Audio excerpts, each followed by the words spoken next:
It was an ordinary afternoon at Hastings Bank. Customers were making transactions, employees were working, and the security guard was keeping order just like any other day. Until an elderly black man, dressed in worn-out clothes and carrying a faded canvas bag over his shoulder, walked in and gently said, "This bank belongs to me." Laughter erupted instantly. Judgmental eyes flashed from all directions. A security guard stepped forward, his hand already resting on his holster. No one knew that very moment would alter the course of Hamilton and Company Bank's history and shake the foundations of the entire town of Brooksville. Because that man, Mr. Isaiah Bennett, hadn't come to ask for money. He came to demand justice for something society had denied him more than 50 years ago. It was a quiet Tuesday afternoon at the Hastings Bank headquarters in Rockview. Everything unfolded as usual. Customers in business attire stood in line waiting for their transactions. The scent of expensive perfume lingered in the chilled air, blending with the soft hum of receipt printers and the rhythmic click of high heels on the polished stone floor. Behind the glass counters, well-dressed bank employees spoke in even, polite tones, professional, but emotionless. Everything followed the script until the glass doors of the bank suddenly swung open. An elderly black man walked in. He moved slowly, each step weighted, with a crown of wild white hair peeking from beneath a weathered old hat. His dark brown coat was torn and patched in several places, dust clinging to it as if it had traveled with him through years of wandering. His shoes, cracked and worn, looked as though their soles were nearly gone. Slung over his shoulder was a faded canvas bag, heavy and swaying with every step. The grand lobby of the bank shifted into an uneasy silence. A well-dressed, middle-aged woman instinctively pulled her handbag closer. Two tellers, Ethan Cruz and Dylan Harper, exchanged glances and stifled laughter. Ethan tilted his head and whispered, "Pretty sure he's in the wrong place. This isn't a winter shelter." Dylan responded with a mocking smirk. "Another day, another dreamer. Maybe he thinks he's cashing in his retirement. In faith." The old man said nothing. He continued walking, unbothered by the sneers or murmurs trailing in his wake. His eyes were deep, dark, and calm, but within them, a quiet fire burned. He stopped at the very center of the lobby, right beneath a polished sign that read, "Chase, your trust, our responsibility." From across the floor, Bradley Shaw, the towering security guard, began approaching. His pale face tightened beneath his officer's cap. Bradley was known for being rough, sometimes aggressive, and he never hesitated to make outsiders feel like they didn't belong. He placed one hand on his belt, where his baton rested, and spoke with a warning tone. "Sir, this isn't a place for loitering. If you need help, there's a support center a few blocks down." The old man lifted his head and looked Bradley square in the eyes, unflinching. Then, in a low, gravelly voice that somehow cut through the crowded silence, he spoke. "This bank belongs to me." A heavy stillness fell over the room. Then laughter broke out, almost involuntarily, first from the two tellers, then from customers nearby. Smirks, scoffs, headshakes filled with mockery. A young man chuckled aloud. "Does he think he owns the bank? That's rich." But the old man didn't flinch. He stood his ground, unwavering, as if he'd faced those same stares for a lifetime. What no one realized was that behind the worn-out coat and weathered shoes, a storm was waiting to be unleashed. Because he hadn't come to beg, he had come to reclaim a truth that had been buried for over half a century. And the name this bank had tried so hard to erase, Isaiah Bennett, was about to be remembered by the entire world. The mocking laughter still echoed as the old man took another step, slow but deliberate. Without the slightest trace of fear, he reached up, removed the faded canvas bag from his shoulder, and placed it gently onto the polished stone floor of the grand lobby. What seemed like a simple gesture suddenly made the atmosphere suffocatingly tense. Bradley Shaw, the burly security guard, scowled deeper. He stepped forward, his voice firmer now. "Sir, what are you doing? I don't want to call the police, but if you don't leave immediately..." Isaiah Bennett slowly lifted his head. His gaze pierced straight through Bradley's confident armor, not with anger, but with the calm of someone far too familiar with injustice. "I didn't come to cause trouble," he said, voice low and steady. "I came to reclaim what was stolen from me over 50 years ago." The words landed like a slap across the smug faces of those still chuckling. Silence spread across the bank like a cold front. Some of the customers stopped laughing. Curious eyes began to shift into uncertain ones. Ethan and Dylan, behind the counter, fell quiet, exchanging puzzled looks. From the back, James Rowe, the branch manager, a white man in his early 40s with neatly slicked back blonde hair, stepped out of his office. He noticed the gathering crowd and the unusual hush in the air. His eyes locked onto the sight of an elderly man kneeling beside a worn canvas bag, while Bradley stood nearby in a guarded stance. James frowned and moved swiftly toward the center of the lobby. As he approached, he lowered his voice. "What's going on here?" Bradley quickly responded, "This man is claiming the bank belongs to him and he's refusing to leave. I was just about to call the police when..." "This bank," Isaiah looked up, locking eyes with James Rowe, "is something I built with my own 2 hands and sweat. My name was once etched in the official ledger. I co-founded Hastings Bank in 1948, but because of the color of my skin, history was rewritten." James froze for a moment. He looked down at the old bag, then back into the man's unwavering eyes that had waited over half a century to speak those words aloud. The employees and customers around them fell completely silent, every gaze fixed on the 2 men in the center. "Sir," James tried to compose himself, softening his tone, "I think there's been a misunderstanding. Hastings Bank has always been owned by the Matthews family since its founding. I've never seen your name in any records." "I know," Isaiah replied, without a hint of anger. "Because those records were altered, buried, and replaced with lies, but they couldn't erase everything." He bent down and began to open the canvas bag. As Isaiah pulled out stacks of old, yellowed documents, the entire lobby held its breath. Each piece of paper bore aged stamps, faded ink, signatures blurred by time but still legible, and on each one, his name stood beside another, Isaiah C.K. Bennett next to Charles E. Matthews. The room grew eerily still. Every laugh, every whisper, every dismissive glance vanished. Only confusion remained, and awe, as though everyone present realized they were witnessing something far greater than themselves. Bradley's hand, still resting on his belt, unconsciously clenched tighter. James stood frozen, eyes locked on the documents Isaiah gently laid before them like pieces of a stolen memory returning to demand justice. In the thick, tense air, Isaiah Bennett quietly lifted one of the yellowed stacks of paper high, letting the light illuminate every faded line of ink. He slowly unfolded a single sheet of page from an old ledger, bearing a handwritten note in now faded blue ink. Hastings Bank, Founding Agreement, Isaiah C.K. Bennett and Charles E. Matthews, April 17, 1948. James Rowe's eyes widened. He seemed frozen in place. His lips parted, as if to deny what he was seeing, but no words came.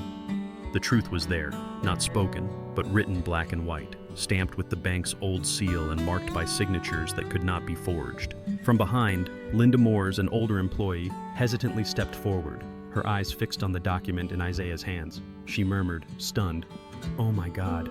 I remember seeing that logo in the old archives. Back when I was an intern, I reorganized some files from 1948, but I never saw his name." Isaiah gave a gentle nod, his voice steady and calm. "Because after 1952, my name was removed from every official document. They rewrote history. They replaced me with a lie." Bradley Shaw still stood in front of Isaiah, but the look in his eyes had changed. No longer contempt, now confusion, even doubt.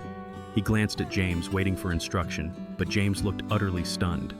Isaiah continued, his voice echoing through the lobby. "Charles Matthews was once my friend. We built this bank together.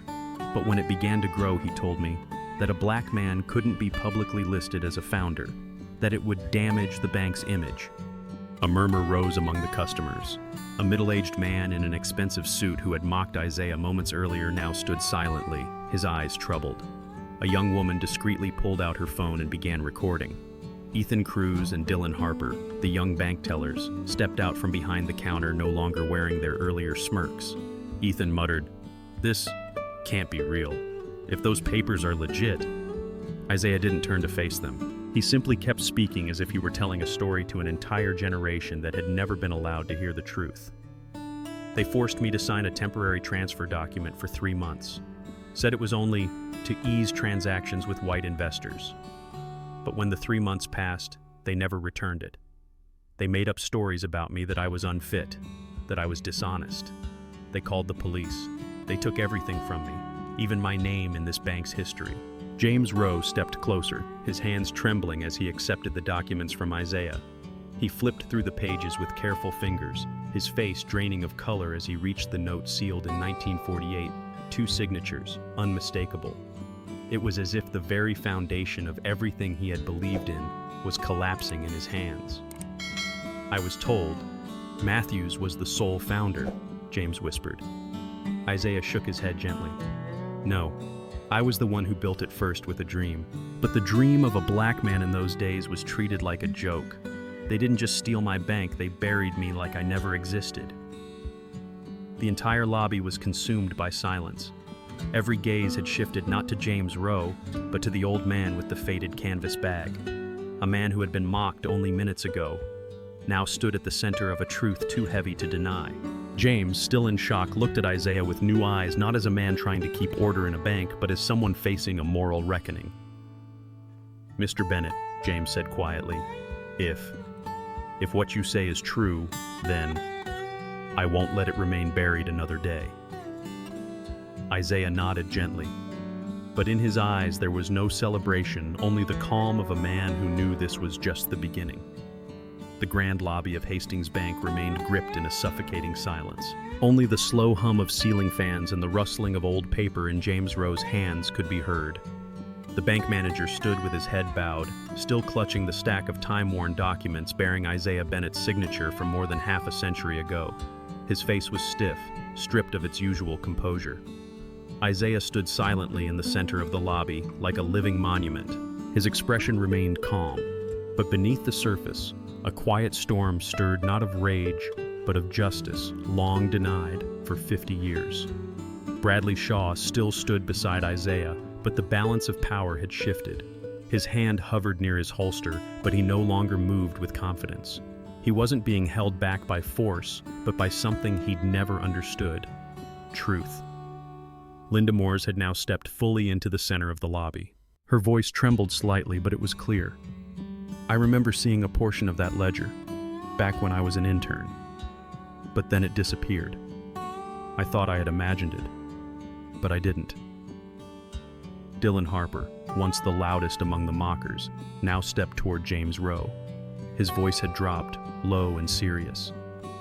"Mr. Rowe, I think we need to re-examine every founding record.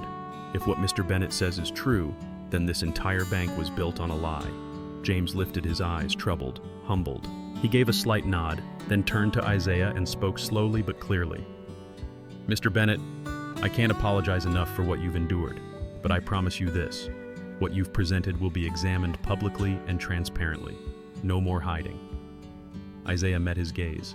He didn't smile, but he nodded once, a quiet gesture of acknowledgement, not to a man in power, but to a younger man finally choosing to confront the darkness he had inherited. At that moment, Bradley spoke again.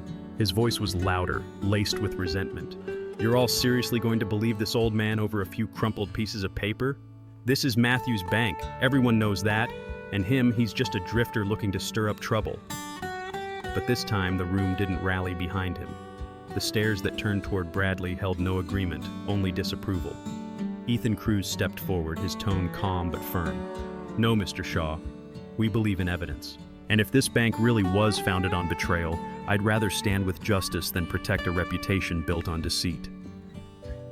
A few customers quietly pulled out their phones, recording the unfolding moment. No one was laughing. No one looked at Isaiah as a delusional old man anymore.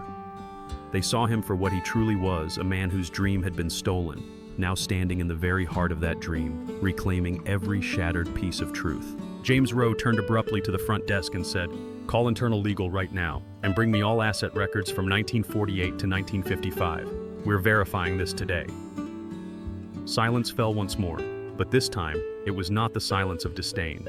It was the breathless stillness of a door to history creaking open. Isaiah still stood there, his old canvas bag slung over his shoulder, the aged documents and ledger pages spread at his feet. But now, he was no longer alone. The eyes that once looked through him or down at him now began to shift, to listen, to understand, and slowly, to respect. He knew this wasn't justice in full, but at the very least, today, the first cracks in a wall of lies had begun to form. The air inside Hastings Bank grew heavier. There were no more sneers, no more condescending glances, only a grand lobby full of people coming to terms with a truth they had never expected to face. James Rowe began to walk slowly toward the management office, but then stopped midway through the lobby. He lifted his head, eyes scanning his staff men and women who had just undergone a moral and perceptual earthquake. A decision had to be made, right here, in front of everyone. "We're not moving this behind closed doors," James said, his voice low but resolute.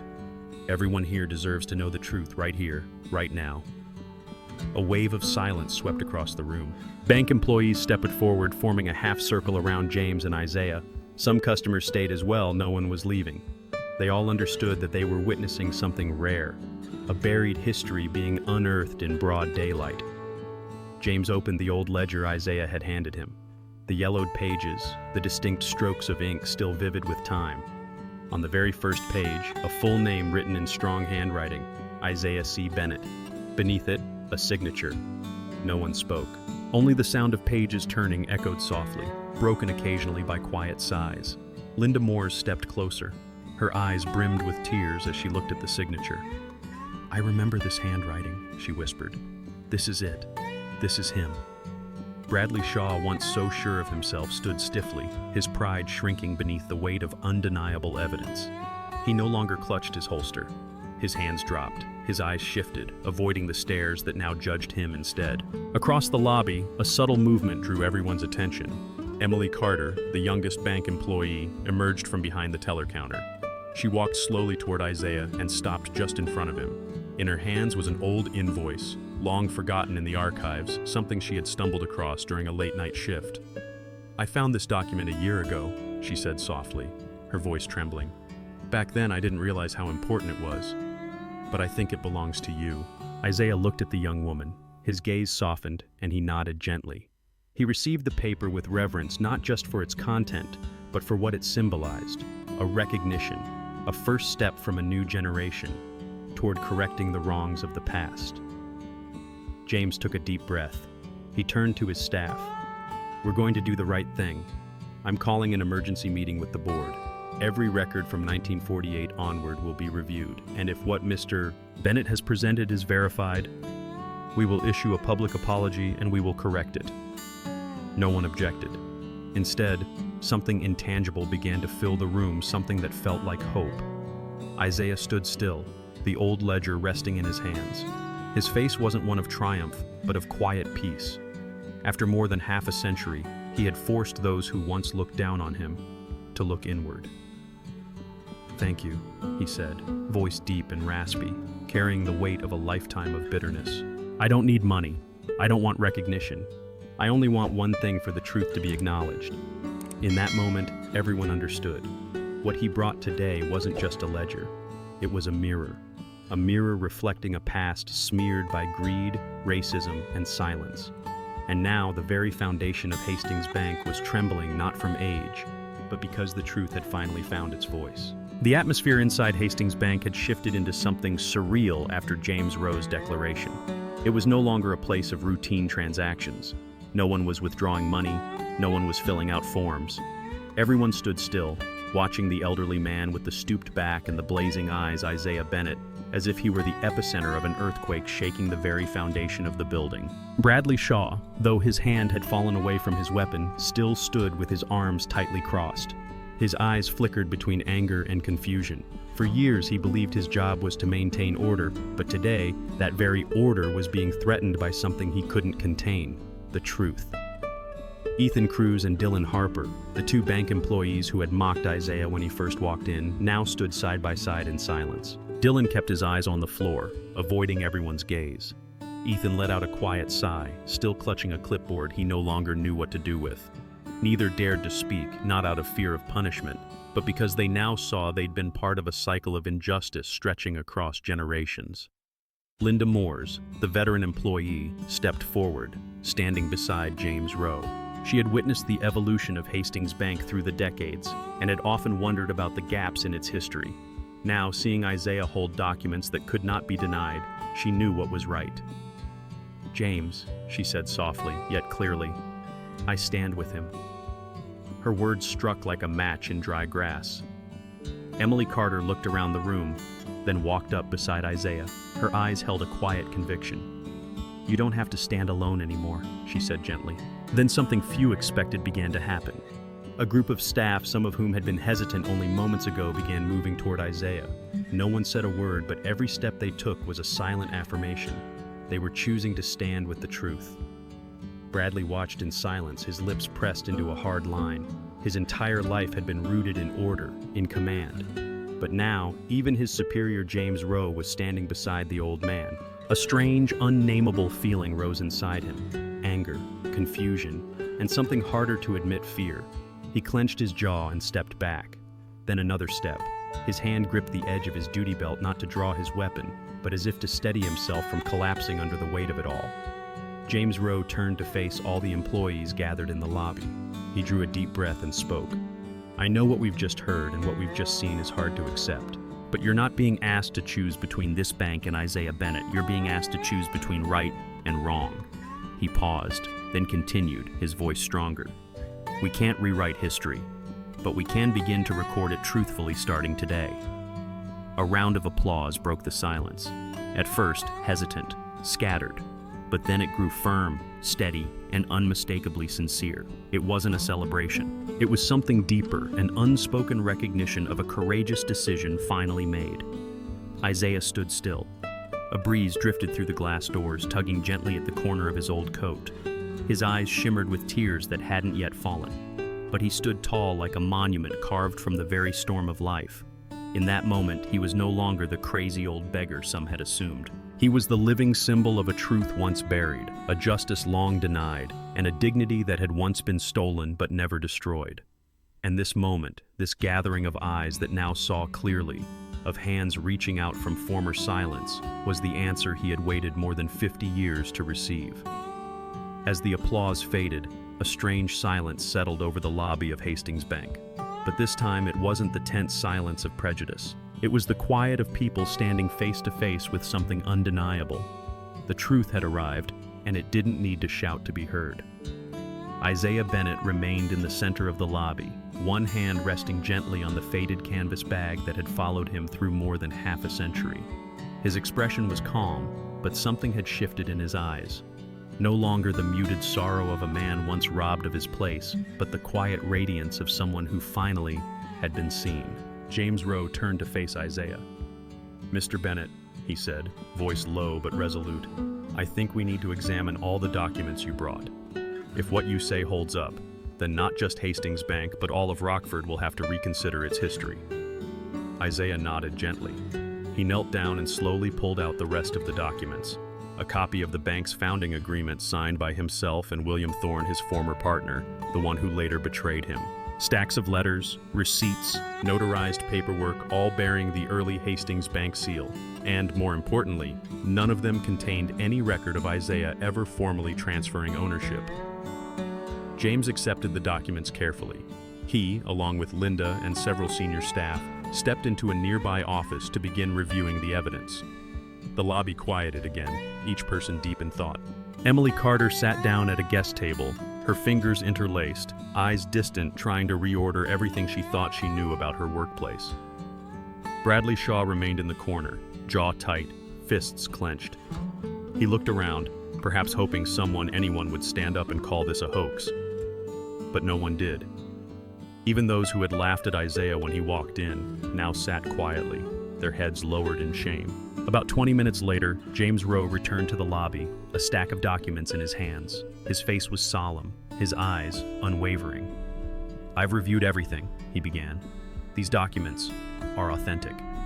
Not only do they bear original signatures and official seals, but they match perfectly with archived account numbers, dates, and ledger entries from the bank's earliest system." A soft murmur rose among the crowd. People nodded quietly. Some exchanged uneasy glances as if realizing in real time that they were now witnesses to history. James continued, voice firm. "I don't have the authority to change bank ownership today, but I do have the duty and the obligation to present all of this to the board of directors, and I will. First thing tomorrow morning." Isaiah said nothing. He simply placed a hand over his heart where it beat fast, not from anger, not from anxiety, but from something far more human. He felt alive again. Bradley stepped further back, as if an invisible force was pushing him away. There was no rage in his eyes now, only the confused defeat of a man who had just realized what he'd spent his life protecting wasn't order, it was a lie dressed in authority. At that moment, Emily Carter walked up to Isaiah. She gently took his hand. "Thank you for not giving up," she said. He looked at her and smiled warmly. "It's not that I never wanted to," he replied. "I just never let myself, because I wasn't only fighting for me." And in that moment, everyone present understood. This was never just a story about bank ownership. This was a story about honor, about truth, and above all, about the quiet strength of a man who refused to let the past be buried beneath power and prejudice. That afternoon at Hastings Bank seemed to stretch longer than usual. The late-day sunlight filtered softly through the tall glass windows, casting golden hues on the quiet faces gathered in the lobby. But inside each of them, something had begun to shift. The heavy tension that once filled the air had transformed into a profound silence, the kind that comes when people are no longer afraid of noise, but of what lies within their own conscience. After James Rowe confirmed the authenticity of the documents, the eyes of those in the lobby began to change. The scorn that once marked their glances had faded, replaced by unease, guilt, and shame. No one said a word, but everyone understood. They had just witnessed a truth buried for over half a century, and a man who had endured it all, bringing it back into the light. Emily Carter still stood beside Isaiah Bennett. She looked up at him with eyes full of admiration and gratitude. Then, suddenly, she turned toward her colleagues, those behind the teller counters, still silently watching. "We can't just stand here," she said, soft but unmistakably clear.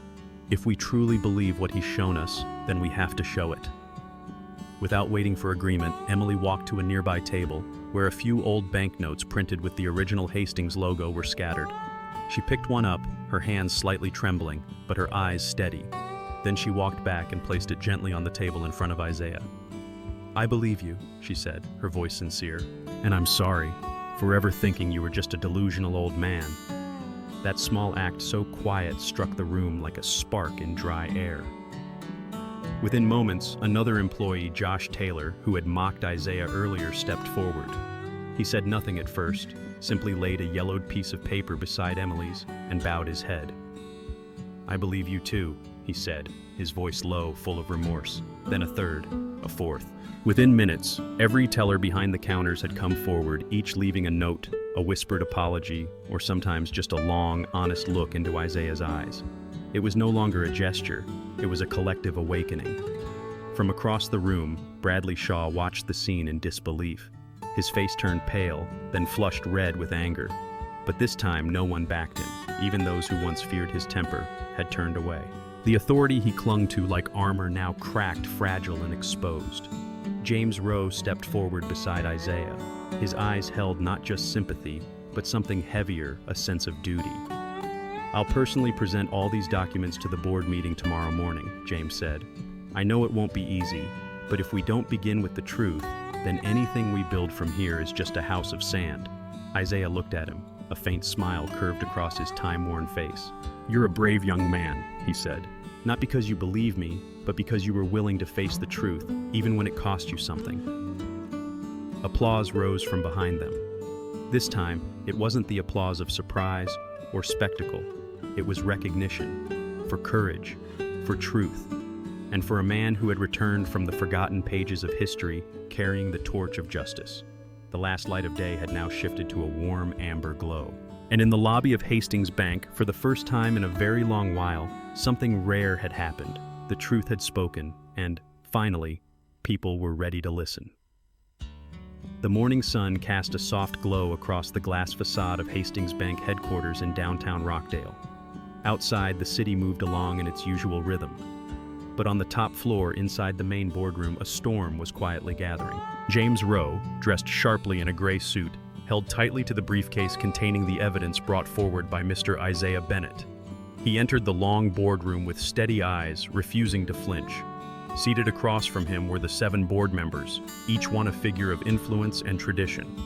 At the center sat Charles Matthews III, the third-generation representative of the Matthews family, which had controlled the bank for over 50 years. "Rowe," Charles began, his voice dry and dismissive, We've read the preliminary report. You're bringing us some fairy tale and asking us to reconsider the entire history of this institution? Do you even realize what you're doing? James took a deep breath. I know exactly what I'm doing, and I didn't come here to tell a story. I came to present the truth.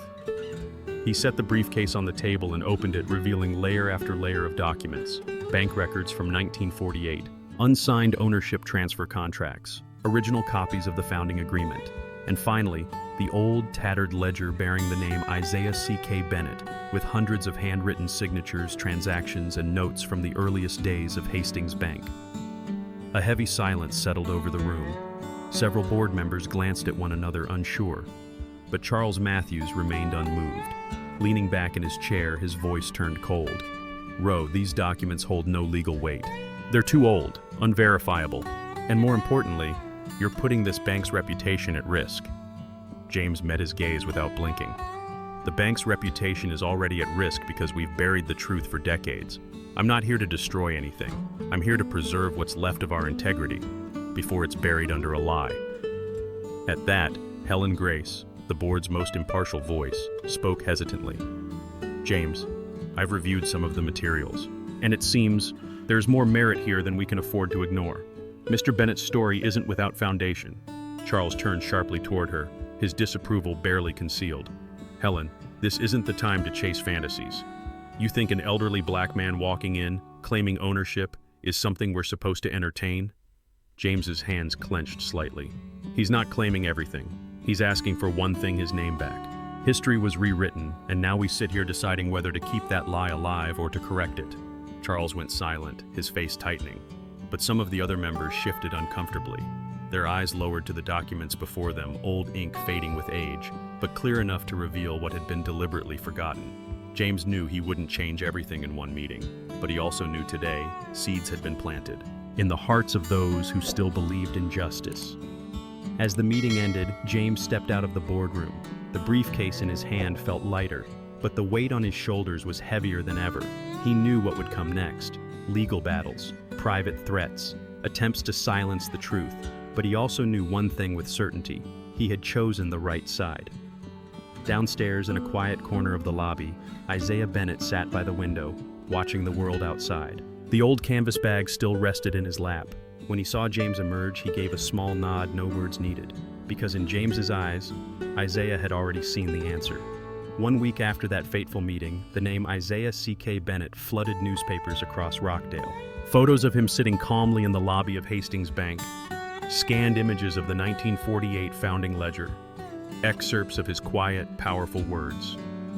Together, they ignited a wave of public outcry and moral reckoning unlike anything the city had seen before. Under enormous pressure from the media and justice advocacy groups, the board of directors was forced to hold a special public hearing. This time, there were no closed doors, no drawn curtains, no muted microphones. The entire event was live-streamed, watched by thousands across social platforms. Standing before the community and the press, James Rowe stepped up to the podium.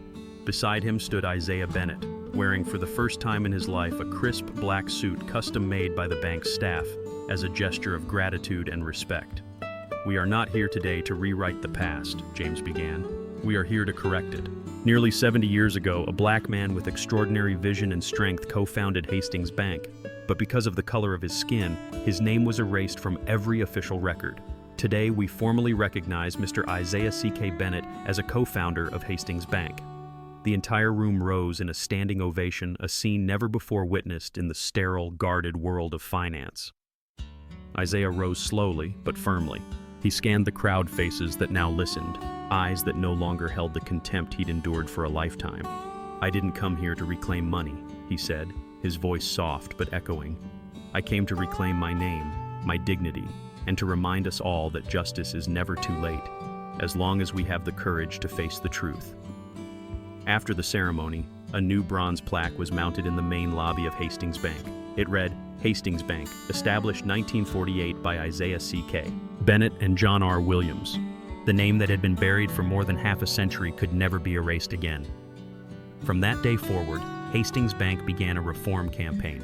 They launched the Isaiah Bennett Scholarship, invested in black communities, and restructured internal policies to ensure no one would ever again be judged by their skin, past, or circumstance. James Rowe, fully aware of the storm ahead, stood his ground. He received threats, faced political pressure, but in return, he earned firm handshakes, grateful glances, and something rare in his profession, genuine respect. Emily Carter was promoted to branch manager. She often said the moment she placed that old bill in front of Isaiah was the day she found the real reason she stayed in banking. As for Stephen Miller, the guard who once reached for his weapon, he resigned weeks later. He quietly left town, leaving behind a handwritten note for James. "Maybe I need to relearn how to be human." One late afternoon, with golden sunlight pouring through the bank's glass facade, Isaiah returned not as a dismissed old man, but as a celebrated co-founder. Staff rose when he entered, not out of protocol, but out of respect. "Mr. Bennett, how are you today?" Emily asked gently. He smiled. "Better than ever," he said. "For the first time in 75 years, I feel seen." And in that smile was a victory not of vengeance, but of forgiveness, of resilience, and of truth, finally called by its rightful name. No one would ever forget the moment Isaiah Bennett quietly left Hastings Bank, bathed in the soft light of a setting sun. His face lined with time, but wearing the peaceful smile of a man who had reclaimed more than history. He didn't cry. He didn't accuse. He simply walked with the quiet joy of a man who had taken back his name, his story, and a voice once silenced by the color of his skin. Isaiah Bennett taught us something enduring. Justice may be delayed, but it can never be denied forever. And sometimes, the one who looks weakest on the outside holds the strength to challenge an entire system. Live like Isaiah Bennett. Don't raise your voice, but never stay silent in the face of injustice. Because in a world full of noise, the one who holds on to truth is the strongest of all. If this story moved you, like to support the truth, share to spread justice, and subscribe to follow more stories that matter. Thank you for walking with us on Isaiah Bennett's journey. We'll be back soon with stories that make you stop, think, and believe in what's right.